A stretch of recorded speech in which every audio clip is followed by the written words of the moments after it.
Hello students, it's been quite a while that I have uploaded the videos. I was busy with some other academic activities. So now from now onwards I'm going to upload several videos and I'm sure I will complete the Forge vectors as well as Cosmid vectors. Before we study Forge vectors and the Cosmid vectors, it is important that we will revise certain things what we discussed already. The most important one is the structure of lambda DNA. We all know that it is a linear single double-stranded DNA, approximately consists of around 40 genes. The most important one is that at the end we have a overhang of 12 base pairs which is responsible for the formation of Cas site. That's very important. Then the another important observation is that the genes are all arranged as a functional clusters. The genes responsible for the making of head and tail, they all are arranged on the left hand side of the lambda DNA, whereas the regulatory genes which are responsible for the lytic cycle, they are all arranged on the right hand side, whereas the regulatory genes responsible for lysogeny, they are all arranged in the center. So now this is the structural arrangement. And we also discussed about what are the events that takes place during the lytic cycle and what all the regulatory events that takes place during the lysogeny we have discussed in detail. And the strategy for developing a Forge vector is that is it possible so that we can eliminate the genes responsible for this lysogeny, because the purpose of recombinant DNA technology is that whatever the DNA we insert should get copied into multiple copies. So as a result, we are interested in the lytic cycle but not the lysogeny. In this concept, is it possible so that we can eliminate all the genes responsible for the lysogeny? Then they have also eliminated other unwanted DNA elements. Then from that elimination, they found out that we can insert as big as 24.6 kilobase DNA can be inserted in the Forge vector.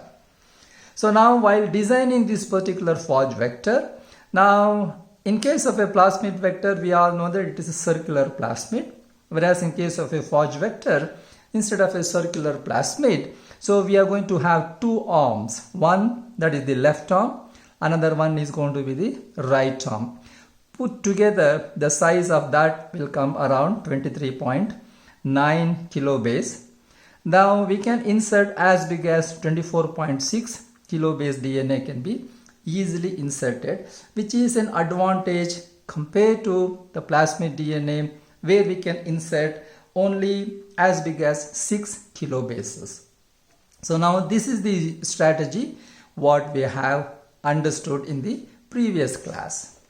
Now based on left arm and the right arm, so now we do have Forge vectors of two kinds. One is the insertional vectors, another one is the replacement vectors. In case of an insertional vectors, we have the left arm and we have the right arm.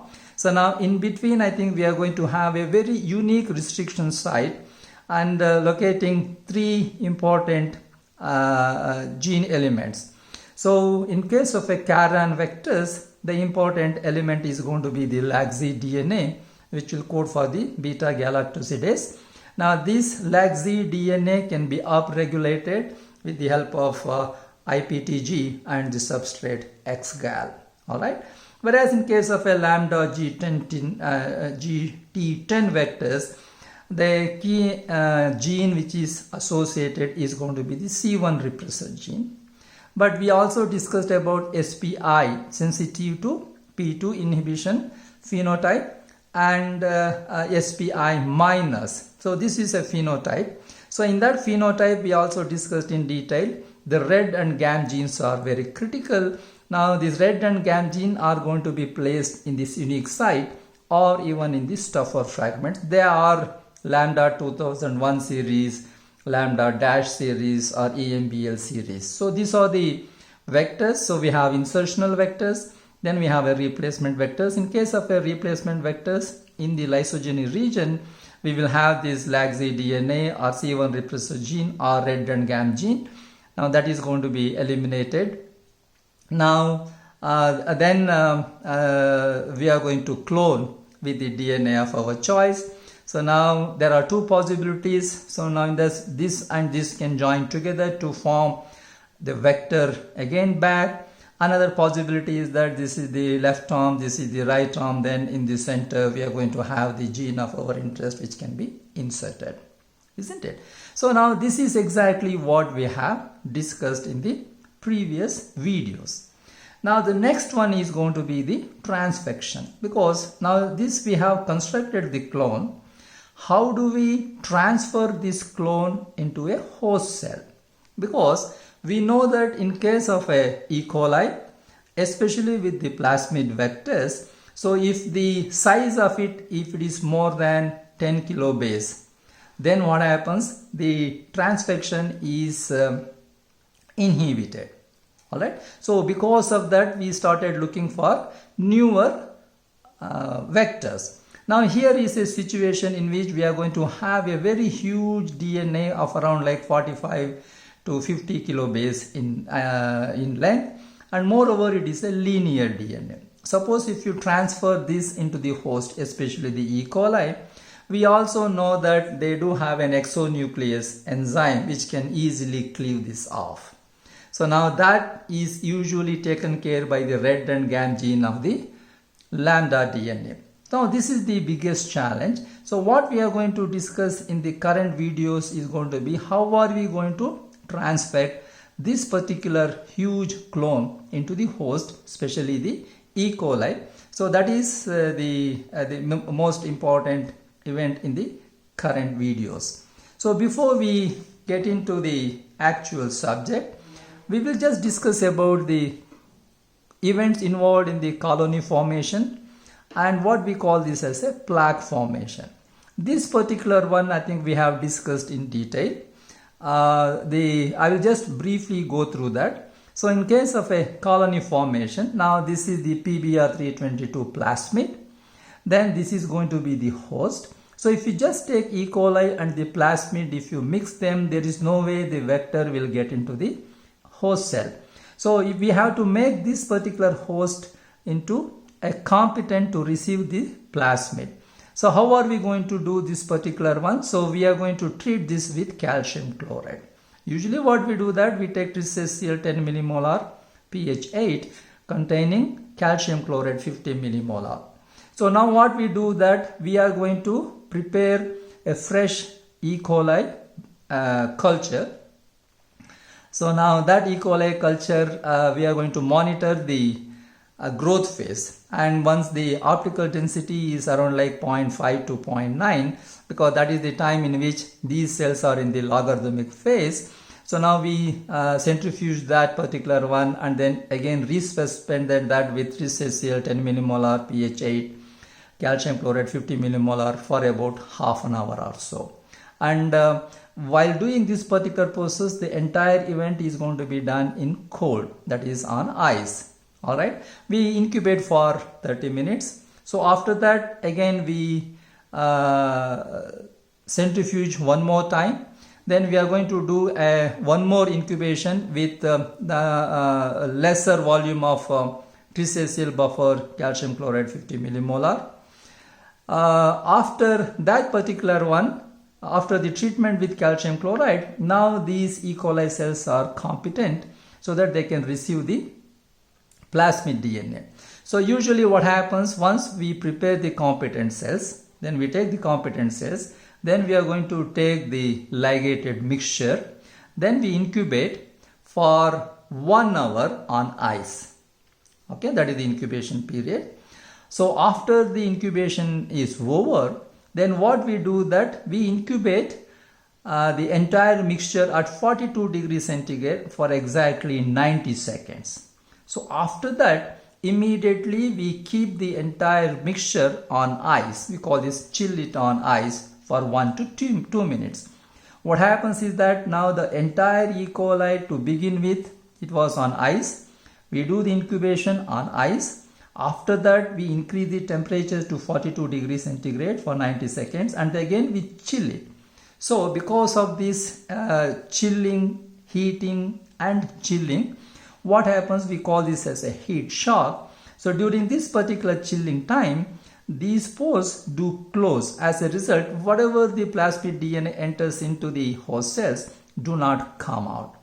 So after that, what happens is that, like again, we incubate with 1 to 2 ml of LB medium for 2 to 3 hours so that it will recover from the shock. Then we are going to do the inoculate on an LB plate. Now this is an LB agar plate. We do the inoculation. We also take the concentration of this plasmid and the E. coli host such a way that we are going to get an isolated colonies like this. Okay, now this is the right procedure in which we do the transfection, and when you do get this particular single isolated colony, means this colony is derived from a single cell. That means this single cell contains either the plasmid, the clone or whatever it is, and we are, suppose if you isolate from this particular colony, we only get one particular type of a plasmid. Now this is the colony formation. I think we have discussed this particular one in detail. Now the question is, what happens in case of a plaque formation? Now this is an again schematic representation of an E. coli. Now this is the genomic E. coli DNA, and we also know that the infection of lambda DNA is by binding to a specific receptor derived from the LAMB gene. Now this LAMB gene will code for the maltose transporter. So because of that, what we do, if you want to have any lambda DNA infection, we grow the E. coli in a medium rich in maltose, whereas glucose is a repressor. So glucose do inhibit the infection process. As a result, so the medium, instead of glucose, it should contain maltose. Now immediately, I think because of the infection process, it will hydrolyze the cell membrane and then it will insert the DNA. Since it has got the two cos site at the end, they fuse together, then it will become circular, so that this circular plasmid is immune to the exonuclease activity of the host cell. Now this will, I think we studied about, now either it can get into the lytic cycle or into the lysogeny cycle. We are discussing here is going to be the lytic cycle. So now in case of a lytic cycle, what happens, this particular one will get it multiplies, and then we are going to have multiple copies inside the host cell, and finally it will rupture the cell and then the particles do come out. All right. So now what we do that, so usually what happens in case of a plaque formation, we take the plasmid DNA as well as host DNA, the E. coli host, we mix together so that the concentration is such that, so we are going to get like isolated colony, we plate it on the LB agar plate. Now here what happens, so here we have seen a colony. In a similar way, we also see a colony here, but here the colonies are transparent, basically because of the lysis of the cells, in fact. So now here what happens, we get the similar picture, but here the colonies are going to be very, very transparent because, so now because of the lytic cell, whatever the colony we are going to generate from the host cell is completely lysed, and so now that will again look like a colony, but it is a very, very transparent. So we don't call this as a colony, we call this as what is known as a plaque formation, in fact. All right. So even if you want to get a plaque formation, so that should be visible and easily identifiable, so that the dilution factor of how much host cell and how much bacteria we have to take it up is very, very critical. Now this is the individual plaques we can see. So now this is the, in case of a transfection with plasmid and the E. coli host, we are going to get the colony. Whereas if you do a similar transfection with E. coli, here we don't have to do any competency. So because the lambda particle has got a mechanism to lyse the cell membrane and insert the whole process, in fact. So now because of this particular one, it will enter into the lytic, and then we do see a good number of plaques formation, in fact. All right. Now you have understood like what are colony forming unit and what are the plaque forming unit, in fact. Suppose like if I do take 1 microgram of lambda phage particle and then mix it with an appropriate amount of E. coli host, and then I do inoculate the whole process, and in the next day morning when I do come up, I can see 2 into 10 to the power of 10 plaques. So that is the number of plaques which I am going to see. Suppose if the same thing if I do in case of an unpackaged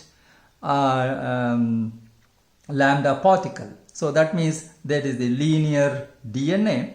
If I try to do that, I cannot do that with a regular E. coli, even if I try to do it with competent cells treated with calcium chloride. With an unpackaged phage DNA, we are going to see around like 1 into 10 to the power of 4 plaques. The number of plaques what we are going to get is going to be very, very, very less. So this is the biggest drawback what we are facing now.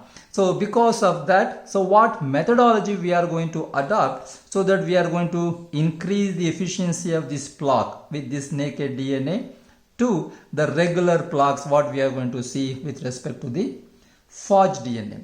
Now that particular process, so we have developed a transfection procedure, what we call this as an in vitro packaging. Alright, so now in the next video, I will discuss about what exactly is going to be the in vitro packaging.